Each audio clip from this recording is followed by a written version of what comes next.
Welcome to the night when the inland sea became a tomb, when waters thought familiar turned into graves, when ships vanished silently beneath the moonlight.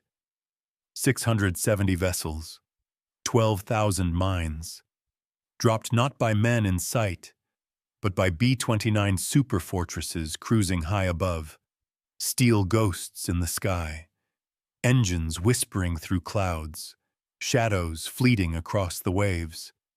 The Imperial Japanese Navy had never imagined such devastation, never imagined that the sky itself could deliver death with invisible precision. March 1945. The inland sea lay shrouded in fog. Dawn light barely pierced the mist over harbors. Engines roared faintly in the distance, a rhythm of menace approaching. Sailors patrolled on decks, scanning the horizon unaware. Commanders conferred in hurried tones, plotting defenses against raids they could see. Yet invisible mines awaited below. Every tidal movement a potential killer. B-29 crews calculated grids with relentless precision. Engineers had worked months.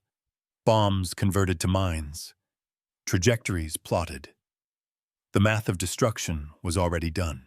Before we begin, leave a comment where you're watching from and the exact time you're listening. Share the moment you imagine the sea opening beneath steel, the moment when silence became the loudest sound, the moment when fear was measured not by sight, but by what could happen. What would you do if the water beneath you could betray you, silently and without warning? March 1945. The inland sea stretched like a mirror beneath a silvered sky. Fog rolled in from the Pacific, thick and unyielding, masking the channels and coves that Japanese sailors had known for decades. The morning light barely touched the hulls of patrol vessels, glinting off taut rigging. The water was calm, deceptively calm. Not a ripple betrayed what lay beneath. The air smelled faintly of salt oil and the smoke from distant factories. Engines idled in harbors. Men moved in rehearsed motions. Yet no one imagined the storm that would descend from above. From airfields thousands of miles away, American crews prepared, B-29s gleaming in the hangars' engines humming quietly as mechanics completed final checks. Charts spread across tables. Grids of channels, harbor entrances, and shipping lanes. Every detail mattered. Every second calculated. The mines themselves were engineered for precision. 1,000 pounds of steel and explosives, designed to tear hulls apart, to cripple supply lines, to make the sea itself a weapon. Each superfortress would carry dozens. Crews memorized their placements. Every route, every drop point rehearsed. The human eye could barely track these giants, let alone predict their effect. Meanwhile, on the decks of the Japanese fleet, sailors moved with disciplined rhythm. Morning inspections, the clatter of boots on steel, the creak of rigging, the hiss of steam engines. Officers barked orders, unaware that their calculations had already been undone. Harbor lights reflected in windows and gun barrels. The calm surface betrayed no hint of what lurked below. Yet in quiet corners a few whispered of bad omens, of dreams where the sea opened to swallow ships, old tales of iron spirits, superstition mingled with fatigue, a dread without name. From above, the B-29s crossed the clouds in formation, shadows flickering on the water far below. Engines controlled silent. Crews focused, hands gripping controls, eyes scanning coordinates. Their mission was surgical, methodical, almost ceremonial in its precision. Each mine released at the exact moment timed with the tide and the movement of currents. No gunfire, no warning. Only the sea receiving iron gifts from the sky. Each drop a calculated inevitability. Each point on the water a mark of destiny. In harbors, lookouts strained their eyes, binoculars scanning for silhouettes, for bombers, for anything out of place. Yet the B-29s were ghosts. The air above was clear of smoke, of engines loud enough to notice. The only sound came from distant waves and the occasional call of gulls. Sailors joked nervously. "The sea is too quiet," one said, and yet they did not realize that quiet was the sound of doom approaching. The invisible network of mines waited silently, ready to betray familiarity, to transform calm waters into lethal traps. Along the coastlines, towns rose on hillsides, smoke curling from chimneys. The hum of industry mingled with the cries of gulls and distant bells. Fishermen pushed boats into channels, unaware that the invisible steel beneath would claim their vessels as easily as warships. Children played on beaches. Parents called them home, unaware that the tide could turn into sudden disaster. The landscape was serene, cinematic, almost picturesque, masking a horror of precision and planning. The Japanese Navy had fortified harbors, minefields placed against submarines, nets and buoys designed to slow enemy ships. Patrol vessels lined the channels, crews trained for defense. But the new threat was unseen, unpredictable, invisible until it struck. The mind could not anticipate the sky's cooperation with the sea. They had prepared for attack from the air, for kamikaze strikes, for torpedoes. Yet nothing prepared them for a calculated campaign of stealth destruction. 12,000 mines, scattered with the patience of centuries, a network beyond comprehension. At dawn, fog lifted briefly, revealing vessels that seemed safe, the horizon clear. Distant hills bathed in gold light. Officers conferred over maps, plotting supply lines, calculating fuel, anticipating American movements, unaware that every calculation was undermined by the unseen mathematics of warfare above them. The tension was subtle, palpable, like the quiet before a storm, a pause pregnant with inevitability. Mechanics of warfare blended with myth. Sailors spoke of metal ghosts in hushed tones. The mines themselves became stories. Whispered warnings passed from crew to crew, half-remembered folklore, half-instinctual fear. Some believed the water had a mind of its own, a judgment of past failures. Meanwhile, the Americans executed the campaign with methodical efficiency. Reconnaissance flights confirmed targets, tides studied, timing perfected. The war had transformed into geometry and inevitability. Human action now a variable, not a determinant. By mid-morning, the first detonations would occur. But in this early stage, the stage was set. The players positioned, the tension in the air almost visible. The water shimmered under the sun. Ships patrolled their accustomed routes, and all around life carried on, unaware that the fabric of reality had already been altered. The B-29s waited at altitude, unseen, silent, ready to release death with the precision of a scalpel. The human mind could not perceive the orchestration. Only the aftermath would reveal the scale. The context was everything.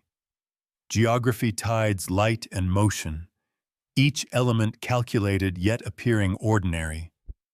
The beauty of the scene, fog, light, water, belied the horror beneath. Every channel, inlet, and harbor entrance became a chessboard. Every ship a pawn, unwittingly moving toward inevitable destruction. And as the first mine would strike, the Imperial Navy would awaken to a new reality.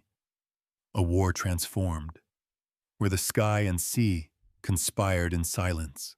The operation began quietly, almost imperceptibly, yet every element had been orchestrated with meticulous care. The Office of Naval Intelligence documented the project in exhaustive detail. 12,000 naval mines, each weighing 1,000 pounds, were modified from conventional ordnance to glide and detonate precisely. The B-29 Superfortress, already a marvel of aviation, carried these steel leviathans across thousands of miles. Each plane could deploy dozens of mines in a single mission. Every drop calculated to the second. The tide, the current, the moonlight. Nothing left to chance. From the Marianas, crews studied charts and aerial reconnaissance, plotting every harbor entrance, every channel, every narrow strait where Japanese shipping concentrated. The pilots and bombardiers rehearsed over simulators, over maps, over models of the inland sea. They memorized grids adjusted for wind and elevation. For months they drilled with precision. Practice missions flew over uninhabited islands, dropping dummy mines. Engineers timed the release mechanisms. Everything verified, everything synchronized. The human mind could scarcely imagine the scope. The sea itself had become a weaponized map, a geometric lattice of destruction. Meanwhile, back in Japan, Imperial Navy logs recorded activity. Patrol vessels traced the familiar routes. Minefields intended to stop submarines remained untouched. The Japanese believed their channels secure, their fleets invulnerable. Their calculations considered kamikaze attacks, aerial bombardments, torpedo strikes. But nothing accounted for the invisible threat above, or for the network of mines that lay unseen beneath the waves. By May 1945, 670 ships had been damaged or sunk. Freighters, cargo vessels, patrol boats. Strategic targets and supply lines alike. The numbers alone stunned analysts. Yet the human cost was incalculable. Lives lost without warning. Men swallowed by the sea. Families left without closure. American records show that each mine was deployed with astonishing efficiency. A dozen planes could cover miles of water in a single sortie. Flight paths were carefully staggered. Each altitude calculated to minimize detection. Each mine armed itself automatically as it hit the water, floating silently, waiting for contact. The Imperial Japanese Navy had no countermeasure. Sonar was limited. Nets were designed for submarines. None could detect the deadly invisible network. Ships ran into them unknowingly. A tugboat here, a supply ship there, and then larger vessels followed. The sequence was relentless, almost mechanical, like a clock counting down. In personal diaries, Japanese sailors described the confusion, the disorientation. We heard nothing, only a tremor in the water. And then the ship shuddered as if the sea itself rose to crush us. One officer wrote, "We were trained for battle. We had fought storms, submarines, enemy fleets. But this was a new war, one we could not see or fight." The language of fear and disbelief pervaded the logs, sometimes dismissed by historians as anecdotal. Yet each account matched the statistics. Each sinking accounted for, meticulously recorded. Technical manuals of the era confirmed the lethality of the mines. Magnetic detonators, pressure sensors, mechanical triggers designed to activate under the weight of a vessel.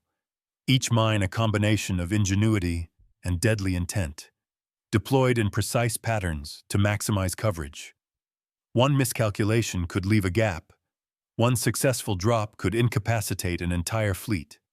And every calculation, every design, every release had been executed by human hands. Airmen tens of thousands of miles from home. Engineers working under the constant pressure of war. Calculating not just destruction, but efficiency, inevitability. The psychological impact on Japanese commanders was severe. Reports circulated of harbor entrances, blocked convoys destroyed, and logistical chains severed. Communication lines struggled under the weight of repeated losses. Telegrams sent frantically. Multiple vessels sunk overnight. Mines in channels. No bomber contact observed. The shock was total.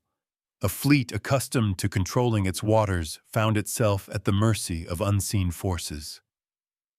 The B-29s, almost spectral in their presence, had rewritten the rules. Their power lay not in explosions, but in the terror of the invisible, the certainty of destruction without confrontation.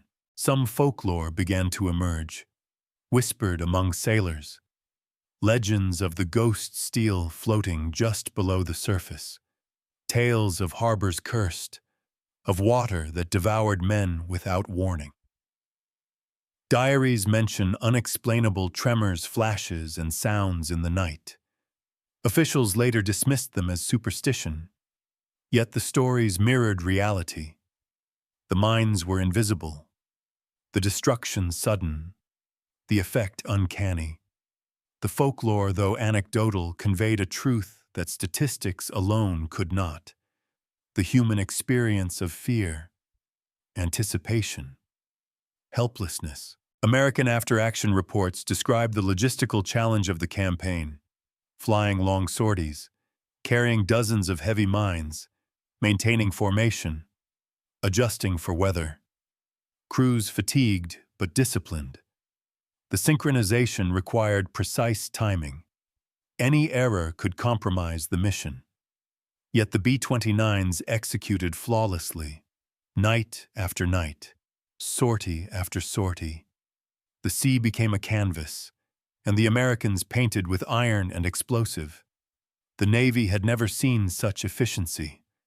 A war waged not in open battle, but in geometry, probability, and precision. By the end of the operation, the numbers were staggering.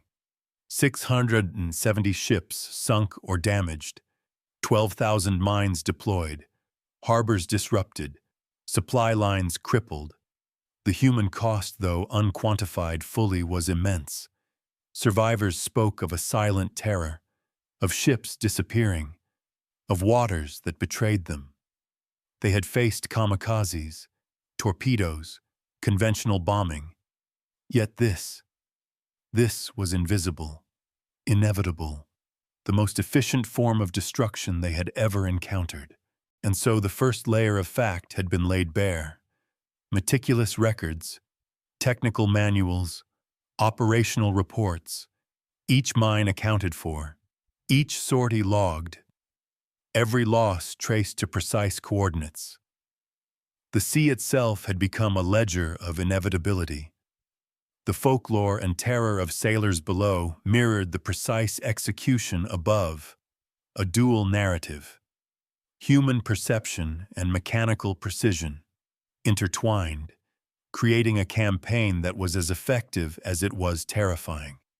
The B-29 Superfortress and its silent cargo had reshaped the inland sea irrevocably, leaving behind statistics, stories, and an echo of inevitability. Corporal Nakahara wiped the sweat from his brow. The morning sun barely pierced the fog hanging low over the harbor.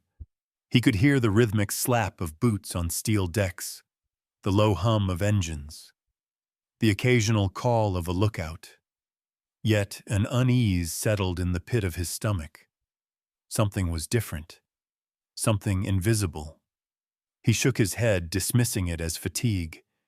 Yet the unease persisted. The water looked calm, too calm, almost unnatural. On the bridge of the cargo vessel, Shinsei Maru Lieutenant Ogawa peered through binoculars, scanning the channel, noting the positions of nearby patrol boats. Charts spread across the railing, calculations of tides, current, and ship draft. Everything routine, rehearsed, familiar. Yet his eyes kept flicking toward the horizon, toward the clouds, and the eerie silence that lay between the wind and the waves. "Keep alert," he muttered to his junior officer. "Something does not feel right." Below-deck sailors moved with practiced efficiency, securing cargo, checking lifeboats, maintaining engines. The smell of oil mixed with the salty tang of the sea, the routine monotony of naval life. Each man aware of the dangers of war. Torpedoes, submarines, mines. Yet the invisible threat above them felt almost like a phantom. One young seaman whispered to his companion, "I keep thinking of those tales, the iron spirits that rise from the water." His friend laughed nervously, But even laughter did not dispel the tension. The first explosion came quietly, a tremor that ran along the hull, a shudder that seemed to ripple through the water itself. Crew members froze, eyes wide, ears straining, and then a flash of spray as the bow lifted slightly, then collapsed. Panic spread. Men scrambled. Some shouted orders. Others moved mechanically, conditioned by drills. Yet instinctive fear gripped them. They did not see the mine, could not anticipate its path. The water had betrayed them silently, invisibly. Captain Matsuda barked commands, trying to maintain order, but the sea was no longer predictable. The vessel shuddered again. The engine rattled. Ropes snapped. The crew clung to rails and bulkheads. One sailor shouted, "It's not a torpedo. Nothing we know." Another voice quavered, "It's the water itself." The words were whispered, repeated, almost a chant, a recognition of forces beyond comprehension. The human mind sought patterns, explanations, yet none fit. In another harbor, Petty Officer Hoshino watched as a patrol craft he had known for years suddenly listed, its hull breached, and within moments it was partially submerged. Screams echoed over the water. Radios crackled with confusion. The sea had become an agent of chaos. The human response was instinctive. Survival first. Save the men. Save the ship. Yet calculations and drills mattered little against precision laid from above. Each mine hit with mathematical inevitability. Every crew member forced to confront vulnerability, exposure, mortality. Across the inland sea, stories multiplied. Sailors whispered of ghostly planes at altitude, of shadows fleeting across the fog, of water that seemed to rise and strike without warning. These were not exaggerations. They were attempts to understand, to impose narrative on incomprehensible events. Ghost steel, they called it. Unseen, unhearable, unavoidable. A phrase that passed from vessel to vessel, becoming legend even as each sinking was logged in official records. Lieutenant Tanaka recorded in his diary, "The water moves as though alive. Our ships shudder, yet the sky is silent. We know death rides above us, and we cannot see it." His words capture the essence of human perception amid technological precision, the intersection of fear folklore and the cold fact of engineering. The B-29s executed their missions without error, yet the human reaction, full of terror and awe, defined the lived reality.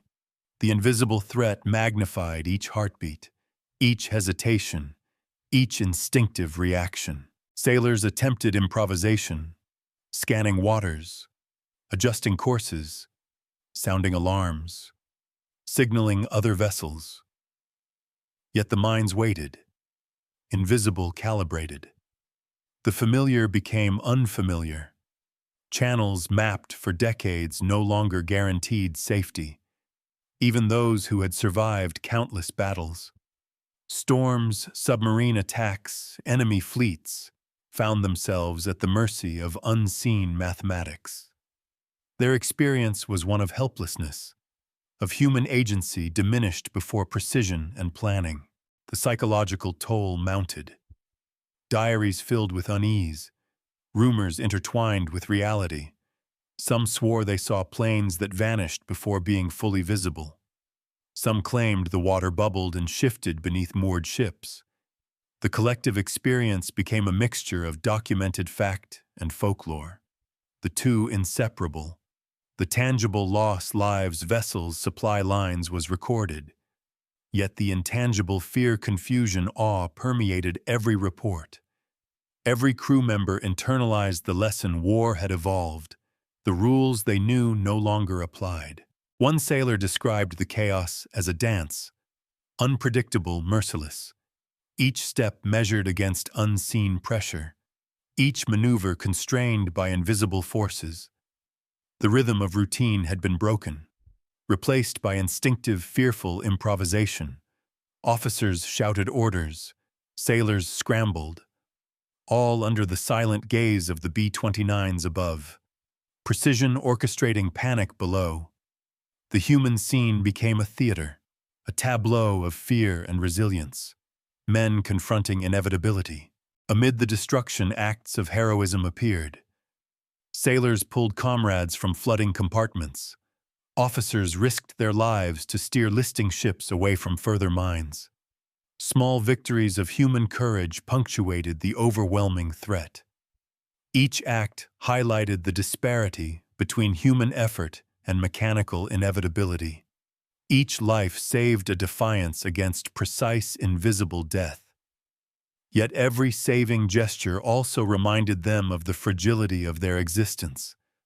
The balance between control and chaos had shifted irreversibly. As the day wore on, harbors emptied of ships, patrols returned to port. Survivors recounted events with awe and terror. Notes were taken, reports filed. Yet the human impression remained dominant. The horror, the disbelief, the silent acknowledgement that they had faced something beyond prior comprehension. Even commanders who had planned defenses recognized the scale of the unseen force. The B-29s had transformed the water, had transformed perception, had made the human experience secondary to the calculation of destruction. By nightfall, the stories spread, whispered across ships, repeated in mess halls, compiled in journals. The legend of Ghost Steel merged with operational reality. The human scene had been captured. Fear, courage, confusion, and awe interwoven.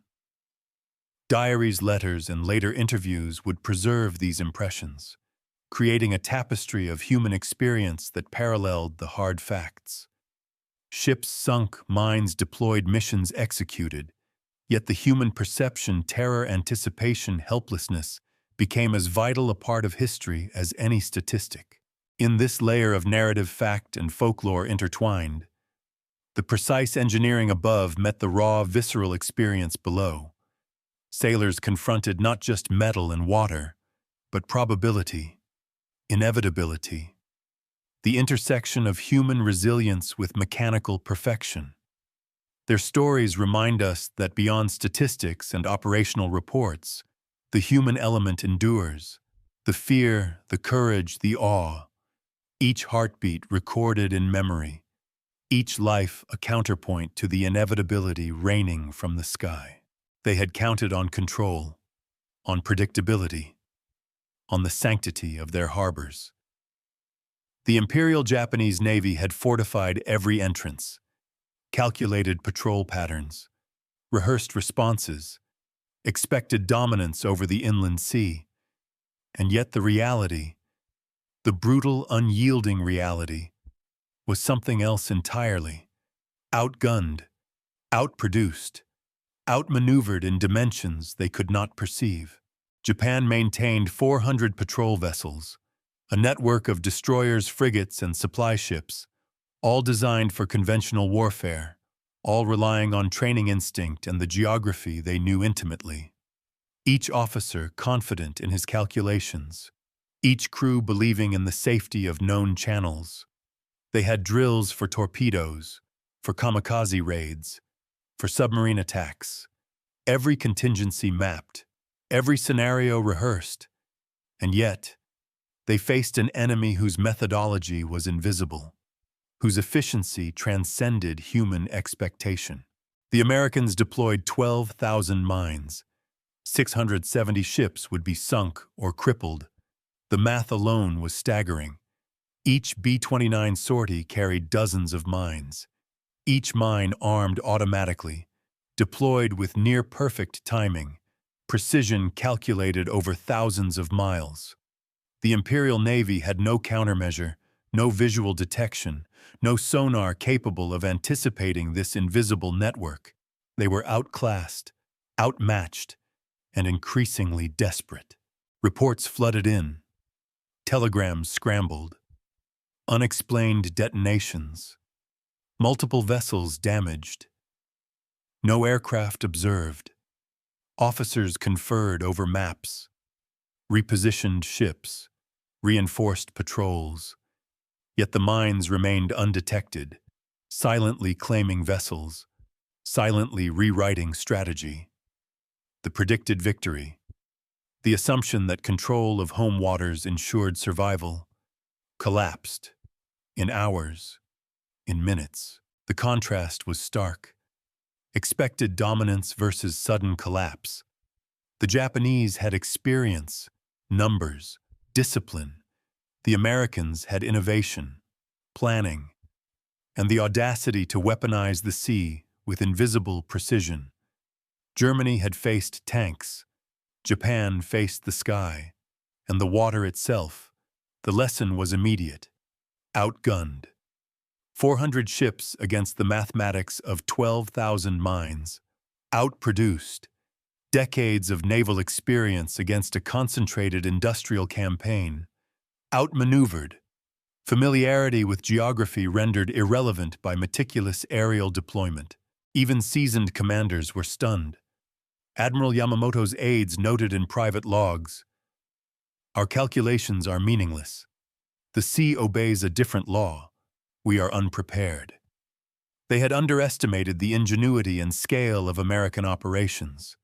The doctrine of surprise had been rewritten by altitude, by gravity, by explosive engineering. By the end of the campaign, the inland sea was a testament, a ledger of failure. Not due to courage, but due to inevitability. Individual engagements illustrated the disparity. Patrol frigate number 14 moved through the channel, expecting a routine route. Charts matched expectations, crew confident. And then a shudder.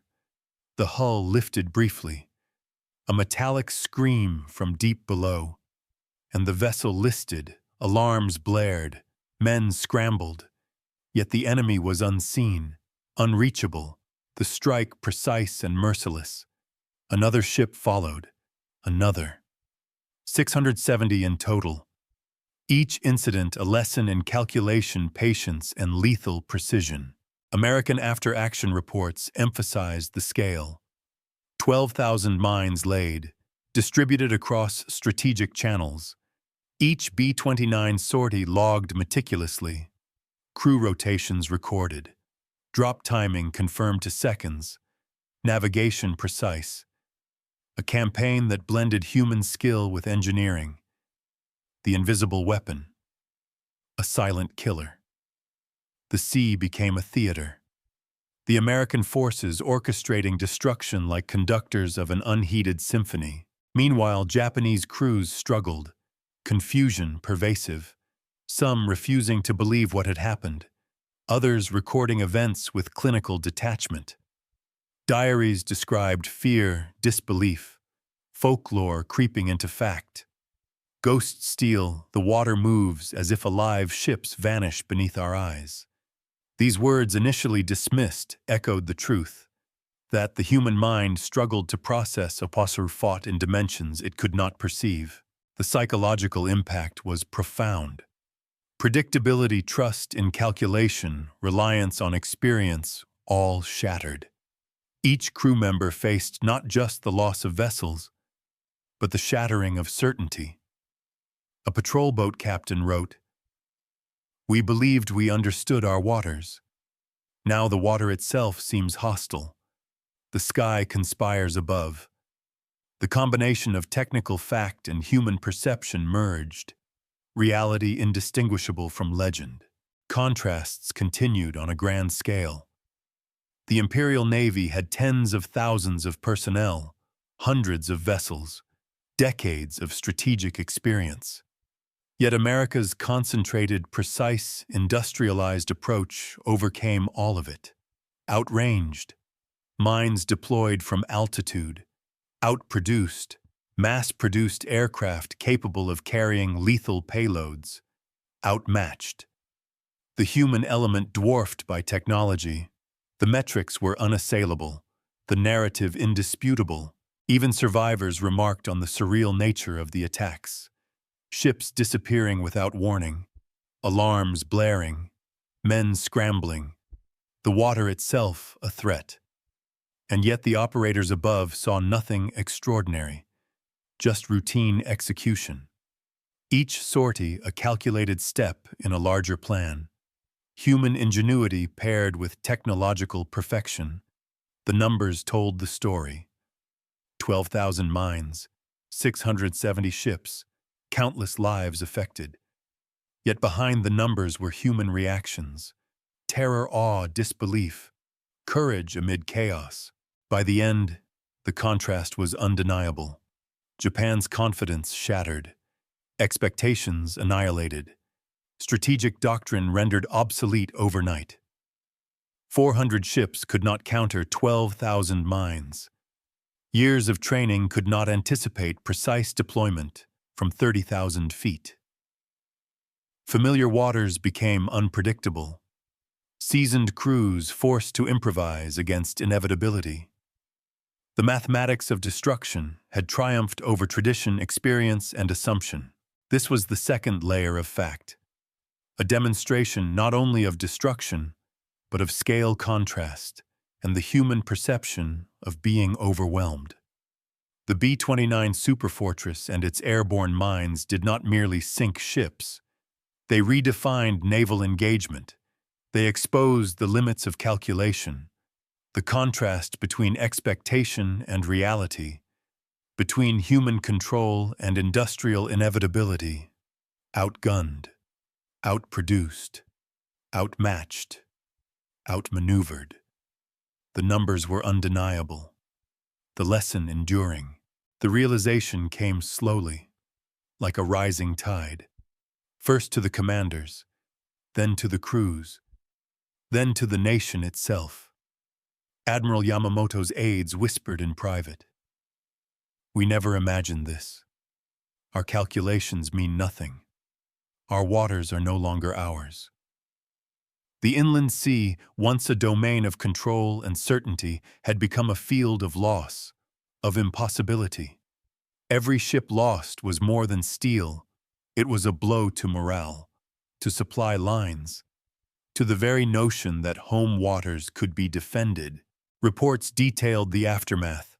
670 vessels sunk or severely damaged, convoys disrupted, supply lines broken, ports littered with hulks.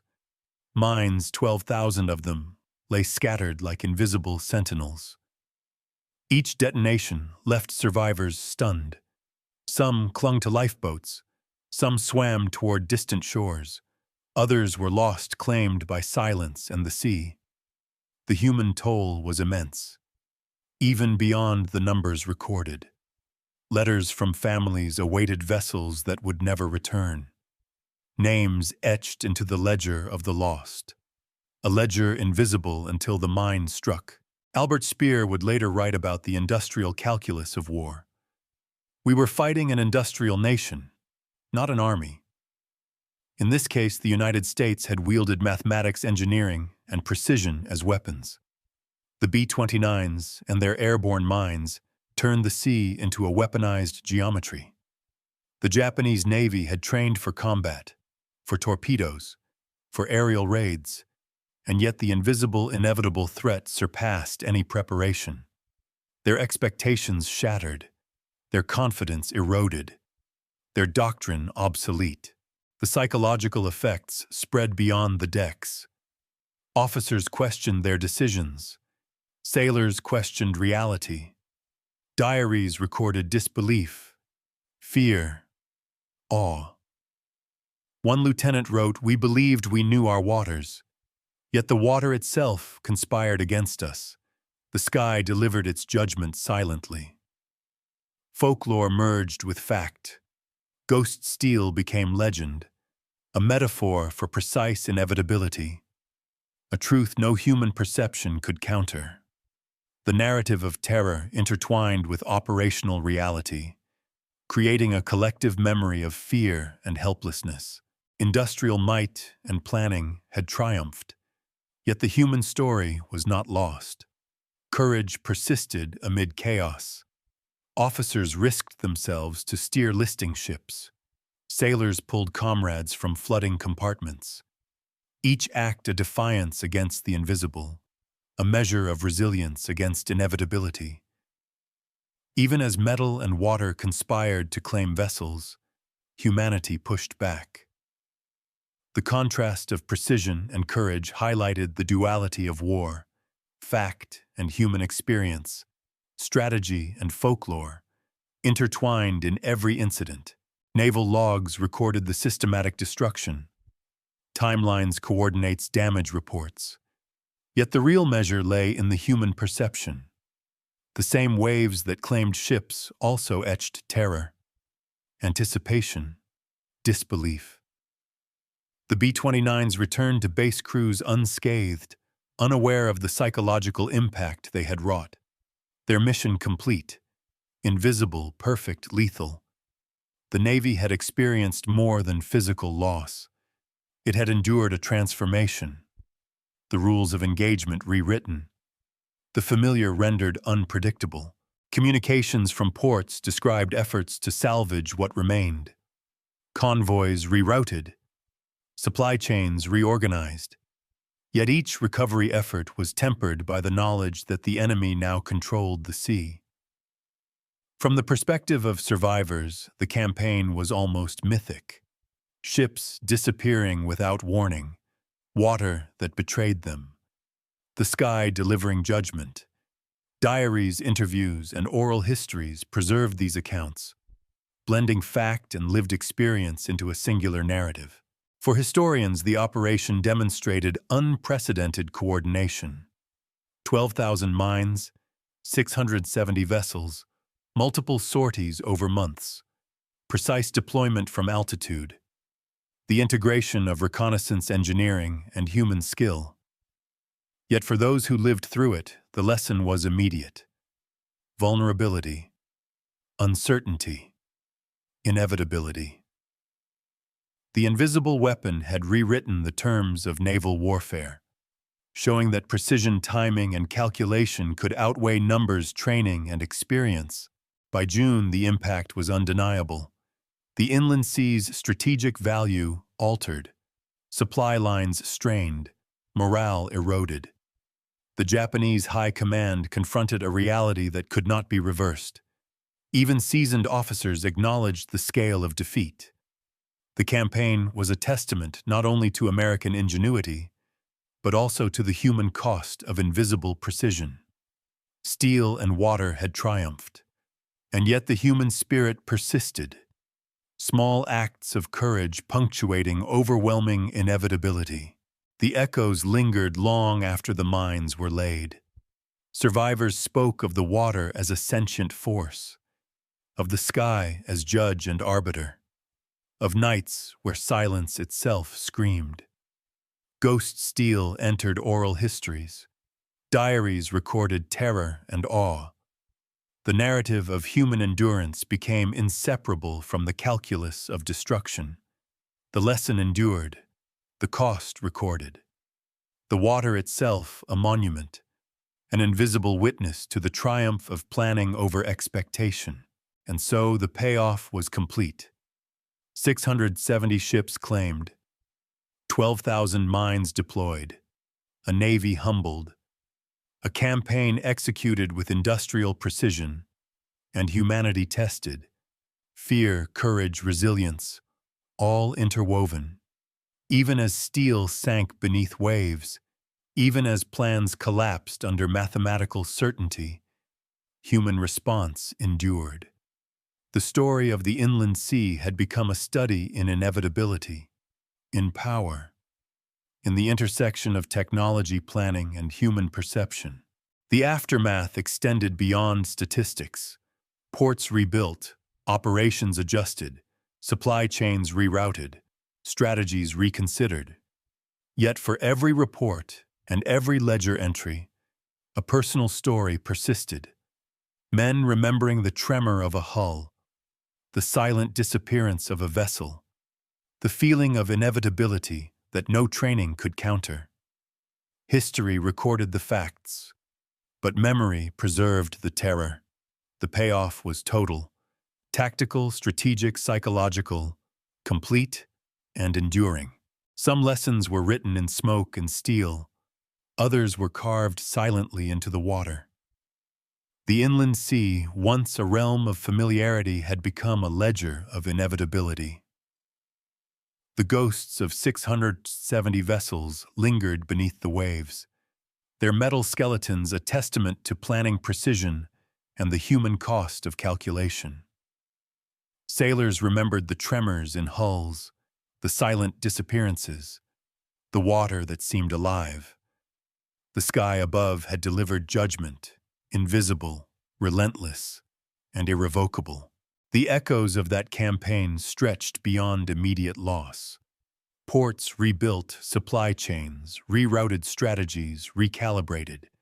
Yet even in reconstruction, the memory of invisible destruction remained.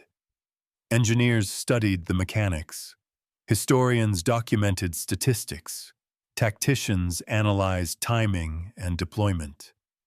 But for those who had lived through it, the intangible remained. The sensation of helplessness. The awe at human ingenuity applied to war. The B-29s had not merely destroyed ships, they had reshaped perception, redefined certainty, and forced reflection on vulnerability. Somewhere in harbors now silent, survivors still told stories of ghost steel, of water that betrayed them, of skies that carried invisible doom. Folklore had become inseparable from fact. Myths born of fear were validated by outcomes. The human mind sought meaning, patterns, explanations, and in doing so preserved not just memory, but a warning, a meditation on the intersection of technology, precision, and human experience. The campaign had proven that warfare had changed. The rules no longer solely dictated by numbers or courage. Industrial power, calculation, and innovation had become decisive. Yet human courage endured. In every action to save a comrade, in every decision to steer a listing ship, in every heartbeat racing against inevitability. Even amid overwhelming odds, the human spirit persisted, resilient, defiant, aware of its fragility, yet refusing to surrender entirely to inevitability. And so, the waters of the inland sea held dual truths, the hard facts of 670 ships lost, 12,000 mines deployed, operations executed with exactitude, and the human truth, fear, awe, resilience, disbelief and adaptation, whispers of ghostly iron beneath the waves, diaries, letters, and oral histories preserving what statistics could not. Each wave a silent witness, each channel a monument to the triumph of engineering and the persistence of humanity. Some questions linger.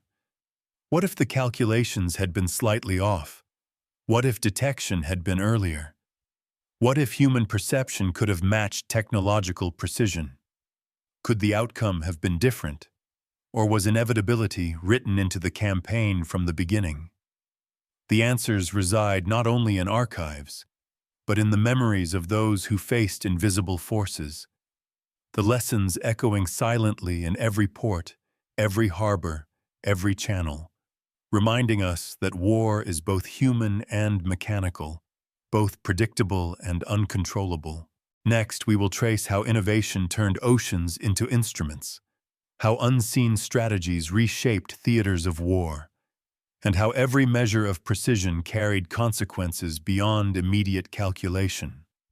The story continues where the last echo faded, where water, steel, and memory converge, and where human perception struggles to grasp inevitability. Some lessons were written in smoke and steel, others in silence. Each echo a reminder, each shadow a warning. And though the B-29s have long returned to hangars, and the mines long rusted beneath the waves, their legacy persists, in tactics, in caution, in the memory of those who survived. And as we move forward, the next chapter begins where these echoes leave off, the sky watching, the water waiting, and history recording.